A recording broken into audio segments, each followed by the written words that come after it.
This is Steve Robbins. Welcome to the Get It Done Guys quick and dirty tips to work less and do more. When we left our prior episode, Marie Kondo, author of the book The Life-Changing Magic of Tidying Up, had taught us several things about reasonably, cleaning your apartment, house, houseboat, or cardboard box. Using her method, Schmoopy and I went from having an apartment that looked like a war zone to one that looked like the happy, spotless isolation chamber of a mental ward. Please don't ask how I know what that looks like. We learned from Marie that we shouldn't clean room by room. Rather, we should clean by category. And we start by discarding the things that don't bring us joy.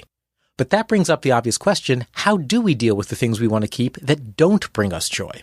You know, that third grade finger painting your child did of the neighbor's dog climbing the sycamore tree? The one that you still have on your refrigerator, even though your children are away at college and have been begging you to throw it away for years? Time to toss it. But I'm throwing away my children's lives, your inner parent screams. Your inner parent is wrong. It is time to declutter your house. Organize your house according to increasing emotion. When you choose the categories to declutter, do them in the order of increasing emotional attachment. Your first category should be one that you hardly care about at all. Clothes. We're used to getting rid of clothes when we've had them for a long time, or we've torn them, or we've accidentally dropped an entire Oreo ice cream cake on them. My therapist and I are still processing that one. Next, choose a category that you care about a bit more. For me, it's electronics. Silly, stupid electronics all over the frickin' apartment. Do I really need to keep that first-generation iPod? The Palm Pilot? The 300 baud modem? The TI Silent 700? Yes, I may feel nostalgic looking at it, but at this point, I can't even get the thermal printing paper, so it's not like I'll ever turn it on. I need less nostalgia and less clutter. By doing things in increasing order of emotional attachment, you get practice throwing things away, and each time you up the ante just a little bit. By the time you get to your children's finger painting, you'll have more and more practice throwing away the things that you have a milder emotional attachment to. And when your child comes home from college, they'll be delighted to see the painting gone from the fridge. When they see that you also threw away everything in their bedroom and turned it into a mini greenhouse for your Audrey 2s, they might get upset and start yelling, but you'll be so serene from all the organizing that you can simply look at them and say, I'm getting rid of everything in the house that doesn't bring me joy. Think twice before raising your voice. Don't let Schmoopy watch. How to organize your room is alone. There may be all kinds of things that are fun to let Schmoopy watch, like pots of boiling water, or your child's ballet recital, or your Kambaku lessons, but cleaning isn't one of them. You see, your Schmoopy, or mother, or father, or sister, or brother, will heckle. Mine did. I was going through my immense pile of books, putting several of them in the discard pile, and Schmoopy was picking them up as fast as I put them down. This one is signed. We can't get rid of that. This one's by someone we know. Yeah, it was the guy who rear-ended my car and then refused to pay for the repairs when his insurance premiums had lapsed. Yes, but we know him. Yeah, your loved ones, and even the ones that you just pretend to love for the inheritance, all have opinions on what you should and shouldn't keep. Do your sorting and discarding alone, and it will go much more smoothly. And discard in silence. If you've seen my picture on steverobbins.com, I'm sure you think I'm just a younger, better-looking version of Tom Cruise.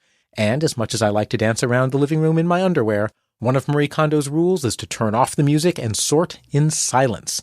Tidying up involves you negotiating with yourself. Turning the volume knob on your stereo to 11 and playing Korn will not facilitate the process. Once you've tidied, communing quietly with yourself, it's time to put stuff back. Marie recommends storing each category in one and only one place. When all your stationery supplies are in one place, you never have to go search for things or wonder where they are.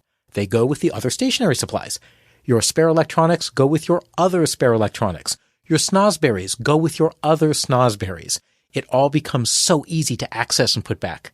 And even though Marie looks like a normal young woman, she doesn't store her stuff vertically like the rest of us. She says, store stuff horizontally. Don't stack books vertically on the floor. Put them in a bookcase where they're spread out horizontally. Instead of stacking your sweaters and shirts on shelves, fold them and stand them up on end in your drawer. This is kind of hard to describe in a podcast, but when you look down into your drawer, you see all of your shirts or pants edge on, so at a single glance, you can see the full range of everything you own. Check out Marie Kondo, Google Marie Kondo folding method. You'll see some actual picture examples of this. No more having to delve into a stack just to see what's in there. And since stacks press down on the bottom items and cause wrinkles, storing things horizontally also means they're less wrinkled and look better when you put them on. Horizontal arranging means that a glance will show you everything you own and you'll feel great since you only kept things that gave you joy. Speaking of which, your child is sitting quietly in the corner reading one of your books. Ha! Joy! Marie Kondo bucks conventional wisdom. She has us clean by category, discard first, sort by joy, organize quietly alone, and store things horizontally. We've been using her method at home, and I can attest from personal experience that if you don't find your life changed, at the very least, you'll find yourself much, much tidier. This is Steve Robbins. Follow Get It Done Guy on Twitter and Facebook. I run online courses and have online products about how to become the most productive person ever. If you want to know more, visit steverobbins.com. That's STEVERROBBINS.com. Work less, tidy more, and have a great life.